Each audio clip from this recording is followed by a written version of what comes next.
Hello everyone, hope all of you are doing well. In today's session, we are going to discuss one of the most important topic from aspects of language MEG4 paper, which is very important for your examination perspective, and we can expect this question for short notes and not for lengthy questions or the essay type questions.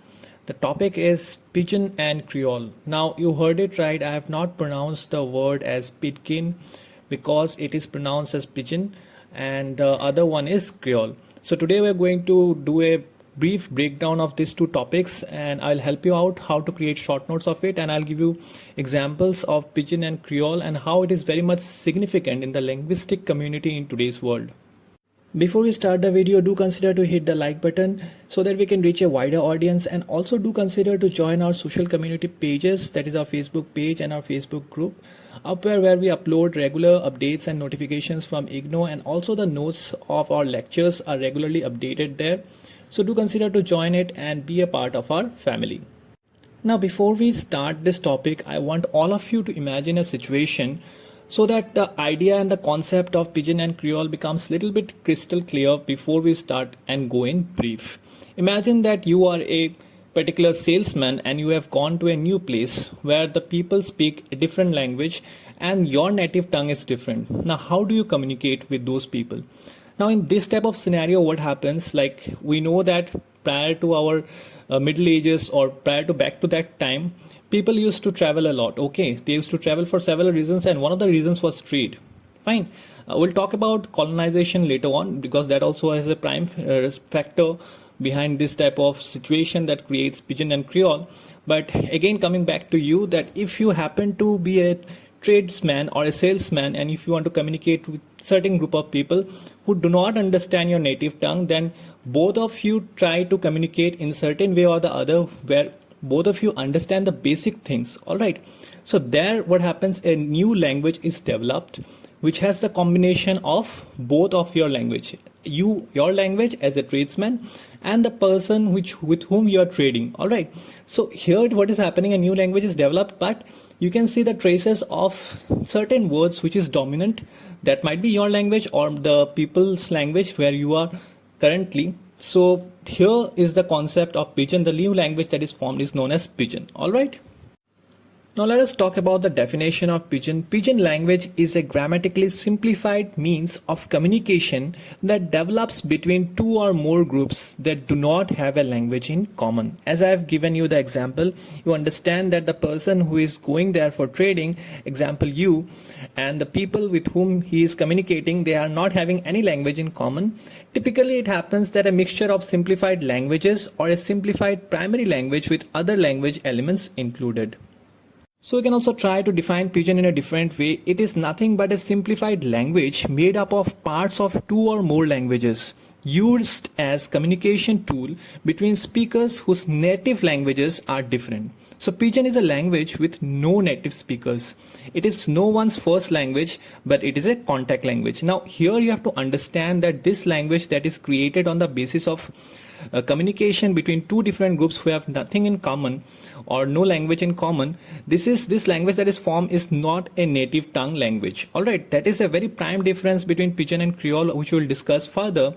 The process of Pigeonization probably requires a situation that involves at least two or more languages, one of which is clearly dominant over others. As I mentioned in the beginning, that the new language, the Pigeon language that is formed, will have traces of words which are predominant, and that will be from a particular language. The combination of two or more languages, a particular language will be dominant in the Pigeon language. Now let us talk about the characteristics of Pigeon language. Number one, the process of creating a new variety out of two or more existing ones. So as we have discussed, this is actually, the Pigeonization is actually a process of creating a Pigeon language where we create a new variety out of two or more existing ones. Number two, trade language. As I have mentioned in the beginning of the session, that this process which creates a Pigeon language often comes out from trade, and it is also known as trade language. Number three, practical and immediate purpose of communication. Now when we go to a new place and we find ourselves in a situation where we cannot communicate, then perhaps our subconscious give us a particular method of communicating with those people, and a new language is formed. All right, so this is a more practical approach and it's an immediate purpose for communication. Now, number 4, it has no native speakers. Now understand this, because this is very important. For a language to happen, it has to have a grammatical structure, and Pidgin language do not have a grammatical structure, so that's why it is not a native speaking language. Now, whenever we talk about Pidgin language, colonial history of the mankind has very predominant role in creating Pidgin language. So number 5 characteristics of Pidgin language is colonization. All right. Number 6 is syntax and phonology is very much similar, and morphology is left out of it. So I hope the concept of Pidgin language is clear to all of you, and in the screen you can see some of the examples of Pidgin language. So do remember to highlight it in your short note answers or whatever answers you are writing, so that your answers have more credibility.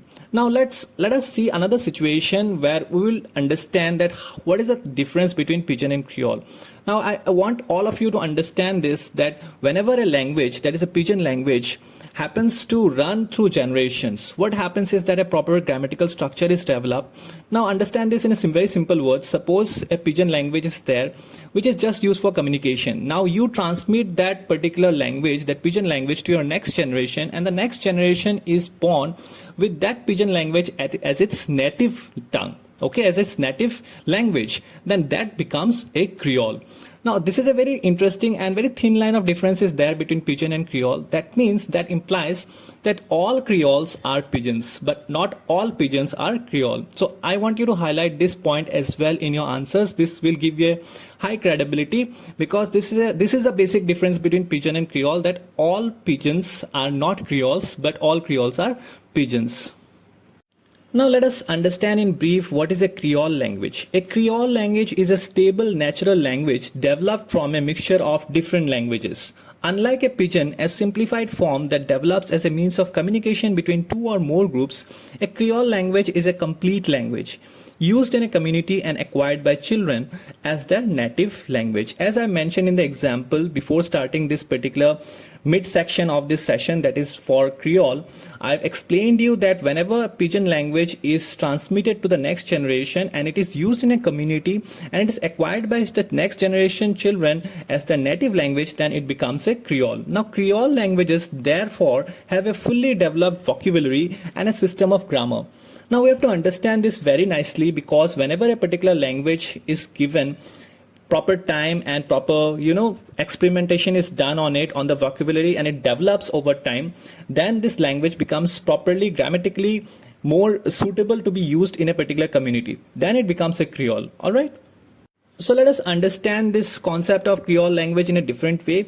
Basically, it is a language that has evolved from the mixture of two or more languages that has become the first language of a group. It is a Pidgin that has become the first language of a new generation of speakers. Now, as I have mentioned, all Creoles are Pidgins. Okay, so understand this. Fine.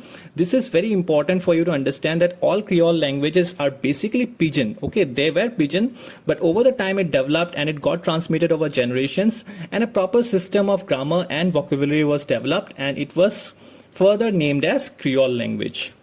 Now let us check out some of the primary characteristics of Creole language. Number 1, it has native speakers. Now this is the primary difference and one of the most vital difference between Pidgin and Creole language, that in case of Pidgin it does not have native speakers, and in case of Creole language it has native speakers. Alright. Number 2, it has no simple relationship to the usually standardized language with which it is associated. Number 3, the speakers may feel that they speak something less than normal languages. Now, as I have mentioned, this is also very interesting, that as I mentioned that Creole is nothing but a developed Pidgin language. So what happens is that the speakers, often when they interact with the peoples of other community who have native languages which have developed over centuries, they feel that they are speaking something less, okay, and their set of vocabulary is kind of limited and confined.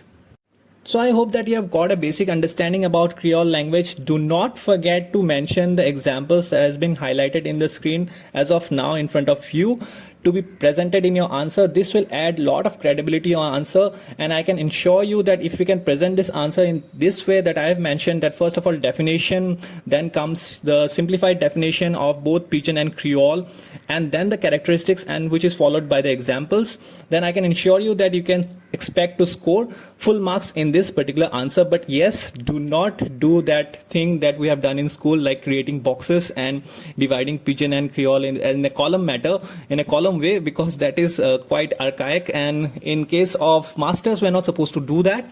So do present it in a very presentable way, and do not forget the pointers that I have given you.